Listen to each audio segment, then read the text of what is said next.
का नाही मला उपमुख्यमंत्री श्री अजितदादा पवार यांनी जनतेला AI या माझी तुम्हाला टेक्नॉलॉजीविषयी माहिती विनंती दिली. आहे, एक तर अलीकडच्या काळामध्ये सरकारने निर्णय घेतलेला आहे, जी काही टँक म्हणजे धरण आहे, धरणापासून कॅनॉल करायचेच नाही, बंद पाईपलाईन मधनं डायरेक्ट शेतकऱ्याच्या शेतामध्ये पाणी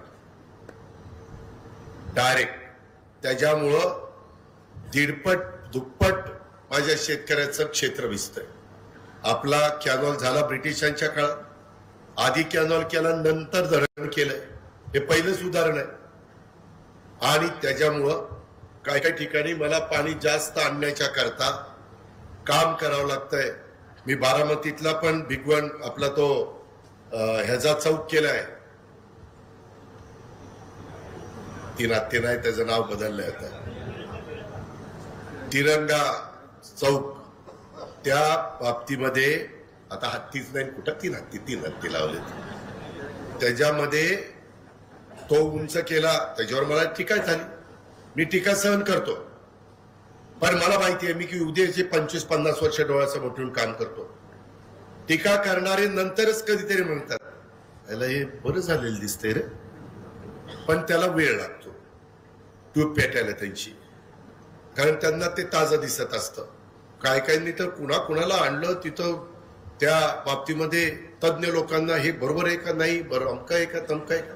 अरे मित्रांनो, त्या काळात वाहनं कमी होती, रहदारी कमी होती, ट्रॅफिकची गरज नव्हती, सिग्नलची.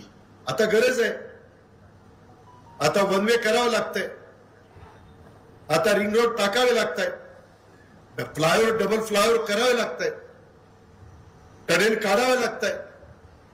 आणि त्याकरता मी पुण्यात आता आपण 3000 एकरावर विमानतळ करतोय पुरंदरला, देशातलं नंबर 2चं विमानतळ. लँडिंग पण होणार, टेक ऑफ पण होणार, लॉजिस्टिक पार्क करतोय. तुम्ही तयार केलेला माल कार्गोच्या निमित्तानं जगाच्या बाजारपेठेमध्ये जाण्याच्या करता आपण सोय करतोय, ज्याला परवडेल त्याला. ह्या सगळ्या गोष्टी करतोय, सगळं पुरंदरचं चित्र बदलणार आहे. आणि त्या पद्धतीनं त्याचा डायरेक्ट इनडायरेक्ट फायदा आपल्याला सगळ्यांना होणार. मध्ये तुम्ही पेपरला वाचला असेल, PMRDA बारामती PMRDA मध्ये घेतोय आता, त्याच्यामधनं अधिकचा निधी मिळेल, शिस्त लागेल, कुठेही काही करून चालणार नाही. जसं प्लॅनिंग नियोजन महत्वाचं असतं.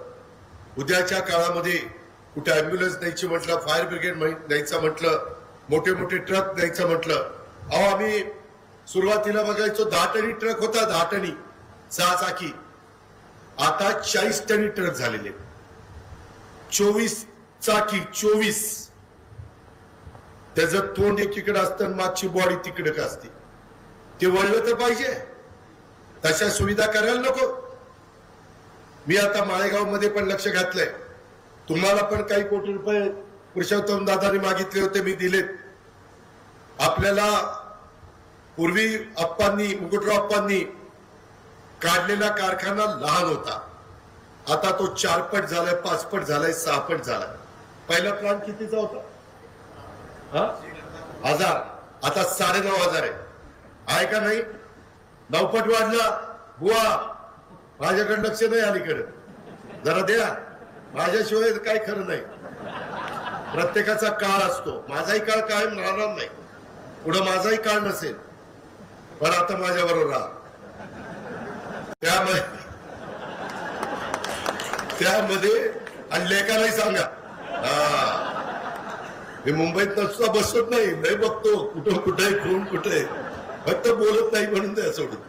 परंतु मित्रांनो, गमतीचा भाग जाऊ दे, ज्याचा त्याचा अधिकार आहे, संविधानाने दिलेला आहे, मला त्याबद्दल काही बोलायचं नाही.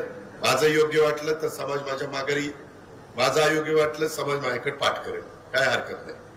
पण मित्रांनो, मी तुम्हाला सांगत होतो की आता आपली जी वॉल आहे ना, ती वॉल आपलं डिवायडर आहे ना, डिवायडर हे मधलं तिथपर्यंत घ्यावी लागेल आपल्याला. आतमध्ये गव्हाणीमध्ये गाड्या, आता ट्रिपलर आलाय, आता हार्वेस्टर आलाय, आता मोठे मोठं त्या ठिकाणी ट्रेलर येतात, त्याचं ते डम्पिंग करावं लागते, त्याच्याकरता जागा जास्त लागते. त्याच्यामुळे हे एक पलीकडचा रस्ता इकडं जाताना मी वाडेवाडीला मुरुमला जातो, फलटणला तिकडे जातो, तो सगळा मी त्या डिवायडरवर वॉल घेणार आहे आणि त्या वॉल पासून इकडं अलीकडं एक रस्ता आहे, अजून दुसरा रस्ता इकडं करायचा आहे. थोडंसं छत्रपती शिवाजी महाराजांच्या इथंही थोडं मागे घ्यावं लागेल. आप्पांच्या पुतळ्याच्या इथं काही प्रॉब्लेम येणार नाही, पुढं मात्र प्रॉब्लेम येईल, ते मागे घ्यावं लागेल. मला दुकानदारांना विनंती करायची, त्या काळामध्ये एवढी वाहनं नव्हती.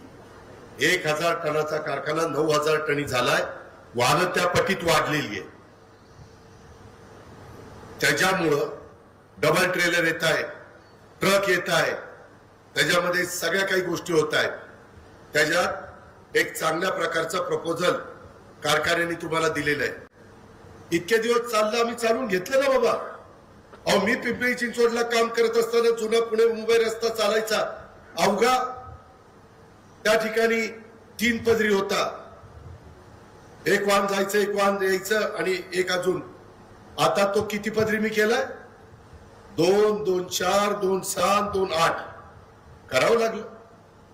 आता मेट्रो मला ते कॉलम घ्यावं लागला आणि त्याच्यावरनं मेट्रो द्यावी लागली. त्या कॉलम मध्ये खाली तिथं फ्लायओव्हर करावं लागला. पुण्यात पण आम्ही करतो. मित्रांनो, करावं लागेल. उगीच आमचं नाही काढायचं, आम्ही नाही जाणार, आम्ही अमका करणार. अरे बाबांनो, उद्याच्याला लोकांची सोय झाली तर तुमचा धंदा वाढणार आहे. आज इथं लोकांचं येणं जाणं वाढलं तर दुकानं कोणाची चालणार? माझी, तिथल्यांचीच चालणार आहेत ना. आज एवढं मोठं आता 100 बेडचं हॉस्पिटल होतंय. आज नाही म्हणलं तरी डायरेक्ट इनडायरेक्ट माझ्या वागळवाडीलाच फायदा होणार आहे ना. सतीश सकोंडे बघायची माझ्या गाडीत बसला होता, मला सांगत होता की दादा, विद्या प्रतिष्ठानचं ती हायस्कूल करायच्या आधी तिथं काय परिस्थिती होती. ती जागा जर आपण त्यांना दिली नसती तर झोपडपट्टी झाली असती. आज तिथं एक चांगली शाळा झाली. समोर आपलं सोमेश्वर शैक्षणिक संकुल झालं. त्याच्यात पण काही गोष्टी आपल्याला करायच्या. आज इथं आपलं प्राथमिक आरोग्य केंद्र आलंय. मित्रांनो, काळानुरूप लोकसंख्या वाढेल तसं आरोग्याची सेवा, बाकीच्या पिण्याच्या पाण्याची सेवा, लाईटची सेवा, रस्त्याची सेवा द्यावी लागेल. पण त्याला तुम्ही पण सहकार्य करा ना. मी मगाशी बोलत होतो की काही ठिकाणी कॅनलवर जिथं अशा काही गोष्टी आहेत की तिथनं पाणी जास्त झिरपतं, तिथं काही बाबतीत तेवढ्या पुरतं आम्हाला लाईनिंग करावं लागेल. ते नाही केलं तर उद्या कधीतरी कॅनल फुटेल. नाही पाणी बसलं तर मध्ये कॅनल फुटलं पिंपरीला, तिथं आता वळण आहे, वळणाला दाबानी पाणी जात. मी असं म्हणत नाही तुमच्या विहिरी पाझराव्यात, त्याबद्दल नाही. अरे पण किती पाझराव्यात? त्या जमिनी उफरायला लागल्यात आणि शेवटी कशा विहिरी चालतात मला माहित नाही. सायपन कुणाचे सांगू का? सगळे सायपन बंद करा. मग कसं वाटेल? गारगार वाटेल, गारगार वाटेल. अरे बाबा, मी तुमचा आहे, तुम्ही माझे आहात. मी जेवढी मदत करायची तेवढी करतोय. आज धरणं भरल्यावर केवढी पाणी नीरा नदीला गेलं त्याची माहिती घ्या. कितीतरी वेळेला वीर धरण भरेल एवढं पाणी सोडलं गेलं. भाटगर भरेल, नीरा देवगर भरेल, गुंजवणी भरेल. उद्याच्याला जरा या मी आपल्याला पाणी जर जास्त नेता आलं तर आपल्याला तिथं खाली जी पाण्याची भांडी आहे ती लवकर भरता येतील ना. पाण्याची पाळी ही जलद गतीने येईल ना. कॅनॉल तर सोडल्यानंतर रात्री त्या उन्हाळ्यात तर बंद करतच नाही. करतो का? करतो का? मग कधी म्हणायचं? नाही म्हणलं नसताना मी केलंच असतं यावेळी. म्हणलं असतं तुम्ही एवढं मला प्रतिसाद देत नाही, नुसतंच ऐकत आहे काय बोलतोय ते. जरा तुम्ही पण प्रतिसाद दिला पाहिजे, त्याच्यावर बोलणाऱ्याला बरं वाटतं. मी मगाशी सांगत होतो की वैभव, गैरसमज करून घेऊ नका. सगळीकडे लाईनिंग केलं जाणार नाही. ज्या ठिकाणी गरज आहे, फार पाणी उद्याच्याला कॅनॉल फुटण्याची शक्यता आहे, त्या पद्धतीनं तेवढ्या पुरतं. कारण मी आत्ताच येताना आपल्या पिंपऱ्याच्या बंगल्यावर थांबलो होतो. कुबलनी मला सांगितलं ते की असं असं आहे. माझ्या दुकानदारांना पण माझी विनंती आहे, आम्ही तुम्हाला पण चांगल्या पद्धतीनं व्यवस्था त्या ठिकाणी करू. आपला रस्ता अलीकडनं गेला तरच आपलं काहीतरी व्यवस्थित होणार आहे, नाहीतर आपली अडचण होणार आहे. उद्याच्याला ट्रॅफिक जाम होईल. तरी मी मधी इकडचा रस्ता किती खराब होता, वागळवाडीवरून इकडे येणारा बैलगाड्या येतात ते. आज मी चांगला केला की नाही? मी आहे ना तुमच्या बरोबर, तुम्ही काय काळजी करताय? पण क्वालिटीचं काम करा. या पद्धतीनं बाबांनो आपल्याला पुढे जायचंय आणि त्याच्यातून हे मार्ग काढायचा आहे. आणि हे सगळं आर्यन शिंदे साहेबांनी त्यांच्या अक्षय फाउंडेशनच्या वतीनं ह्या पूरग्रस्त निधी त्याला 2 लाख रुपये जाहीर केलेले. मी आर्यन शिंदेंना मनापासून धन्यवाद देतो. नेहमीच आर्यन शिंदे आपलं अंगणवाडी असेल, आपलं बस स्थानक असेल, जे काही त्यांच्या मनात जर एखादी गोष्ट भरली, किंवा आमचं मुसा काकडे कॉलेज आहे तिथं पण अनेक गोष्टी त्यांनी तिथं सभागृह वगैरे करून दिलेलं मी पाहिलेलं आहे.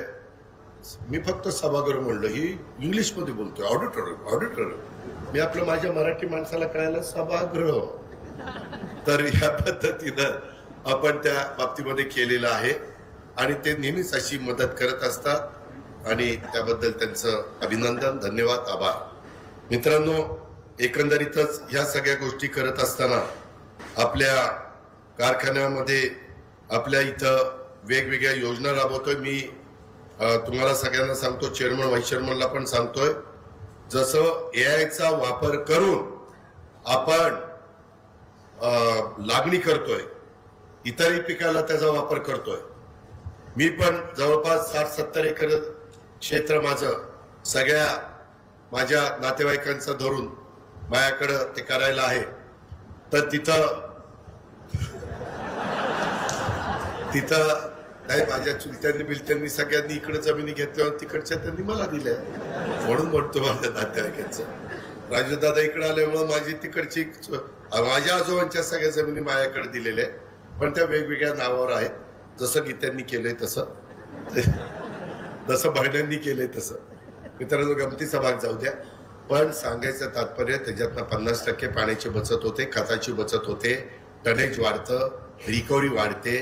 आणि ते आपल्याला करायचंय, कारण आपल्या सगळ्यांची आता भूक 9,500 हजार टनाची झालेली आहे. परवा आम्ही राजगड सहकारी साखर कारखान्याला पण NCDC कडनं जवळपास 400 कोटीपेक्षा जास्तीची रक्कम मंजूर केलेली आहे.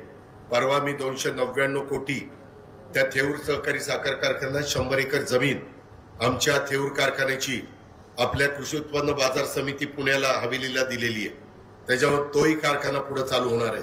इतर सगळ्या कारखान्यांच्या कॅपॅसिटी वाढलेल्या आहेत. इकडं पण साखरवाडीच्या कारखान्याची कॅपॅसिटी वाढलेली आहे आणि त्यामुळं ऊसाचं क्षेत्र पण वाढवावं लागेल, पाण्याची बचत करावी लागेल, एआयचा तंत्रज्ञानाचा वापर करावा लागेल.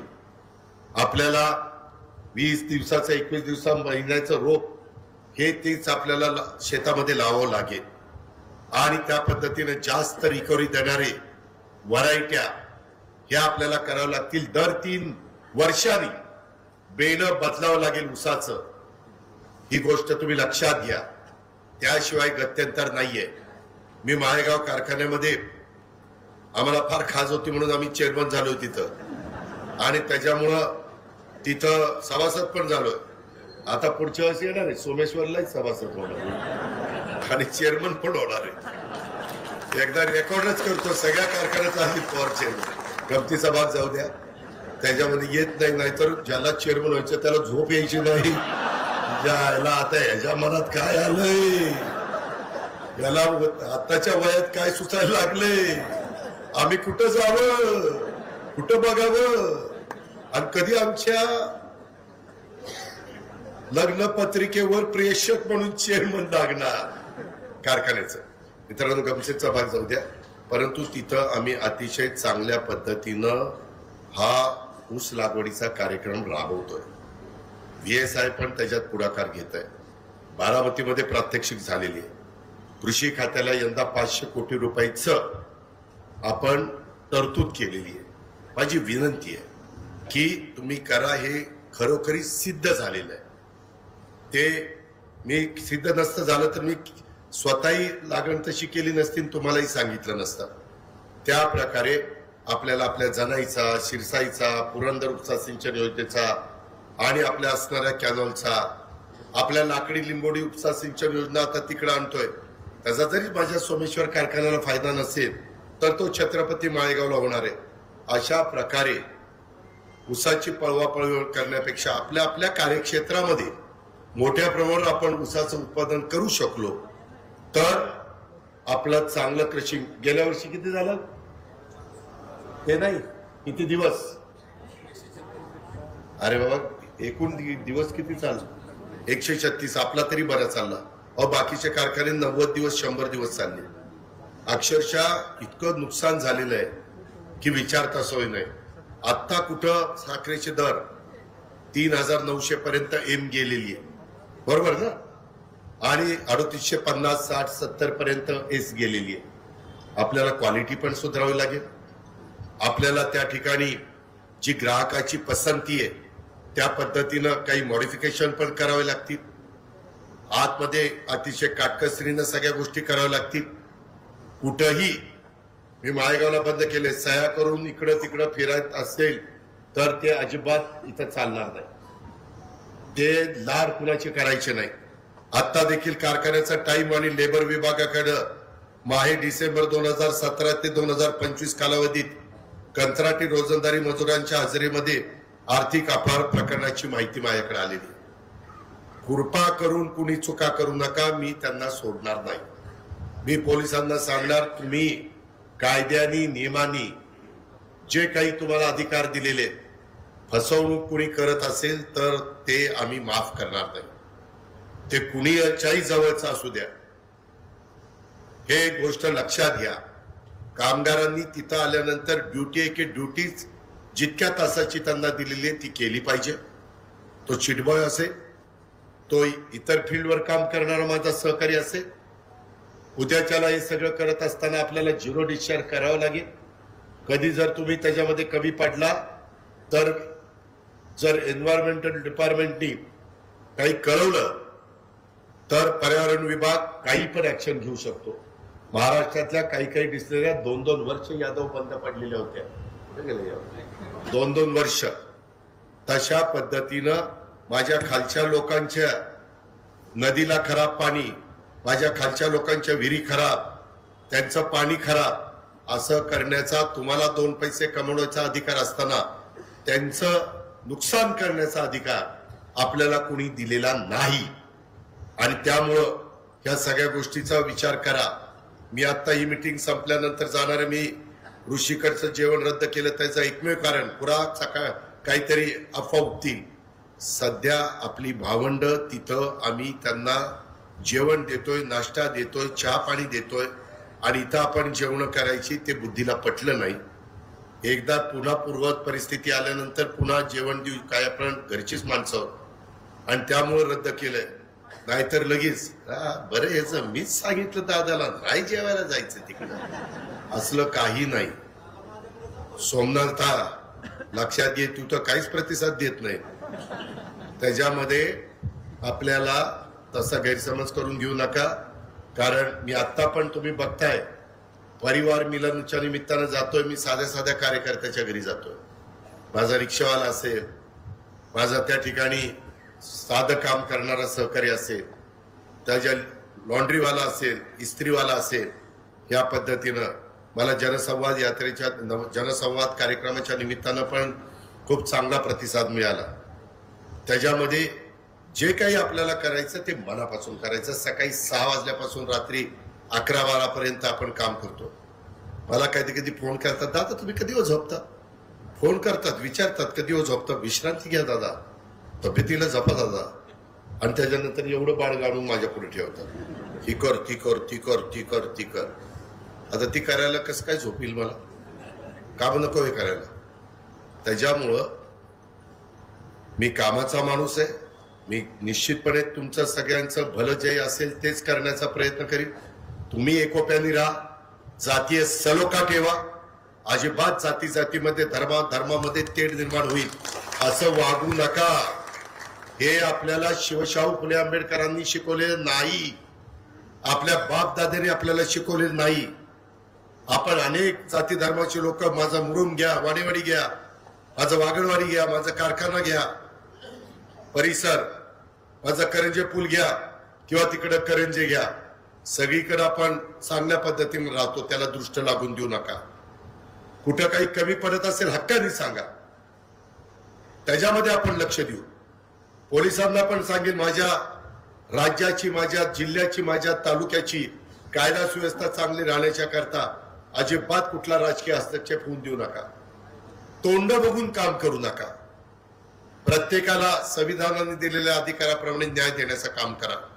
या पद्धतीनं आपण सगळेजण पुढे जाऊ आणि त्या ठिकाणी एकमेकाला सहकार्य करू. आता मी इथनं गेल्यानंतर एआयचं तंत्रज्ञान साखर कारखान्यामध्ये आले.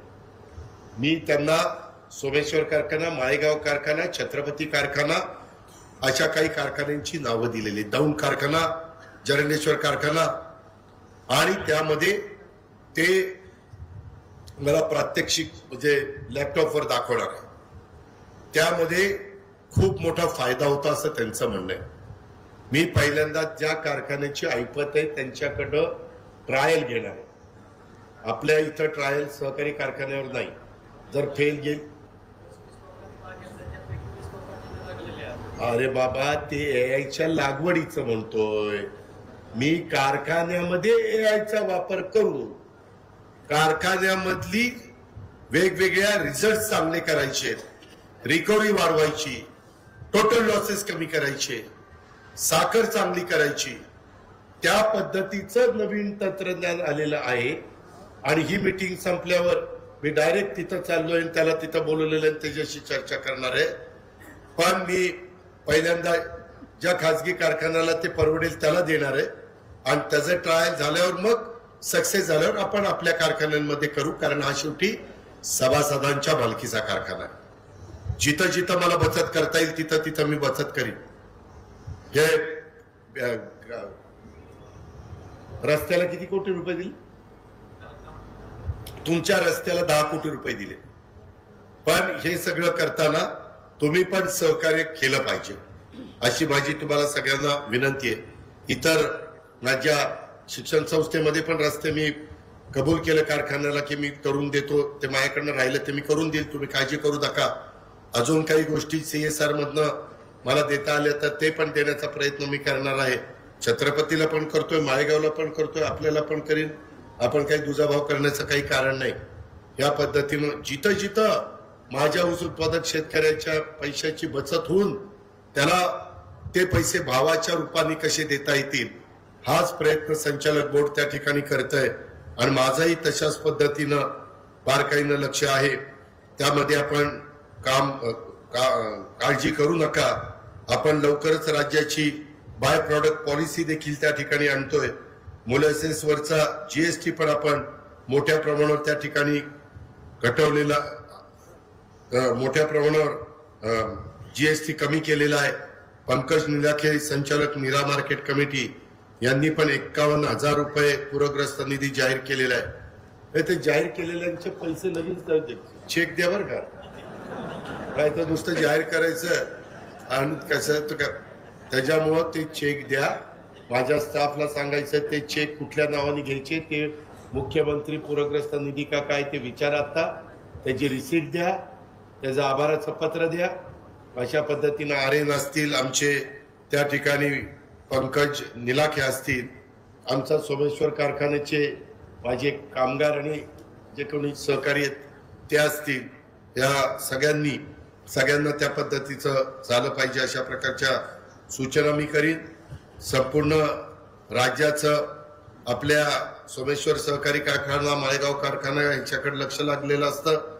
गेल्या काही वर्षामध्ये आपण राज्यात सगळ्यात चांगल्या पद्धतीनं पहिल्यांदा ऊस दर जाहीर करतो आणि ऊसाची कोंडी फोडण्याचं काम करतो.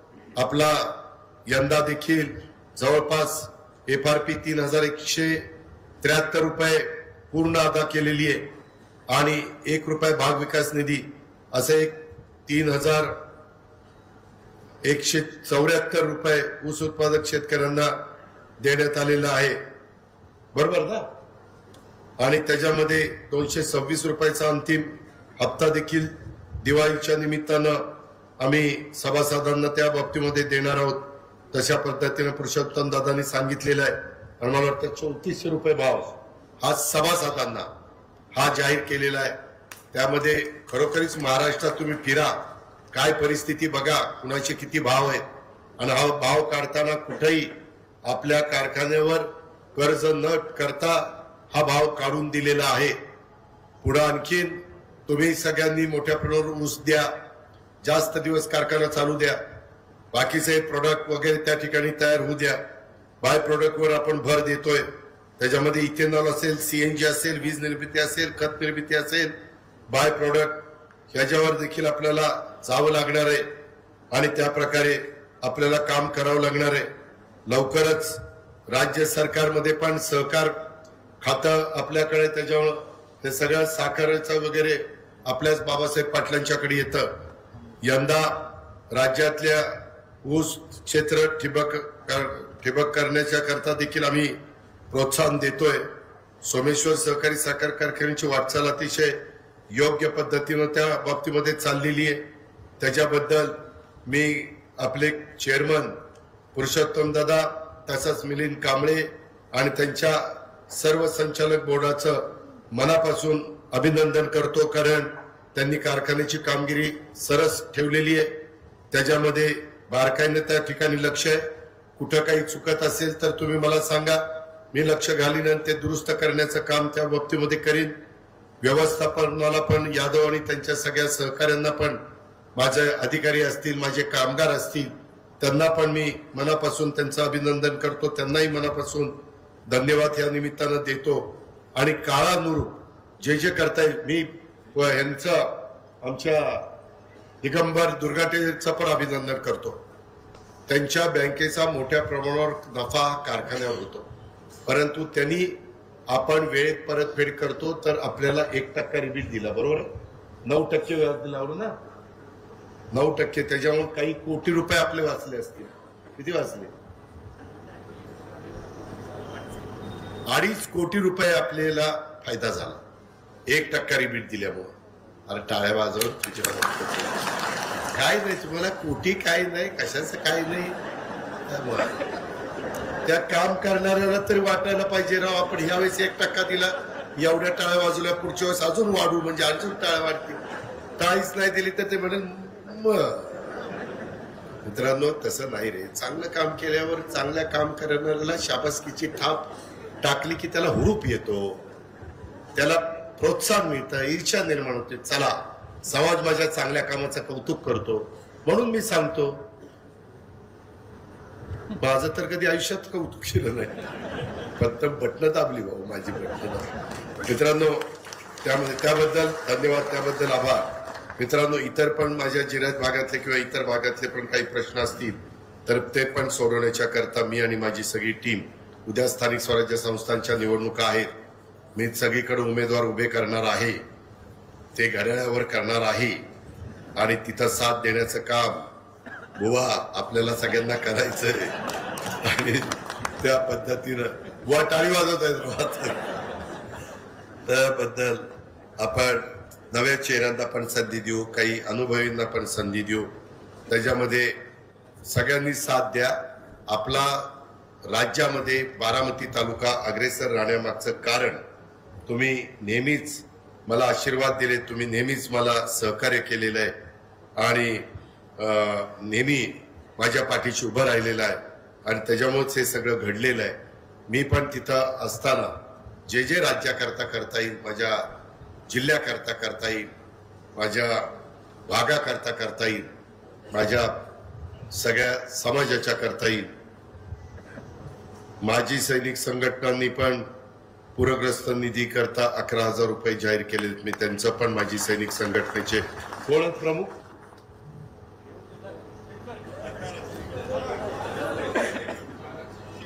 ताराचंद शेणकरजी, तुमचं मनापासून अभिनंदन.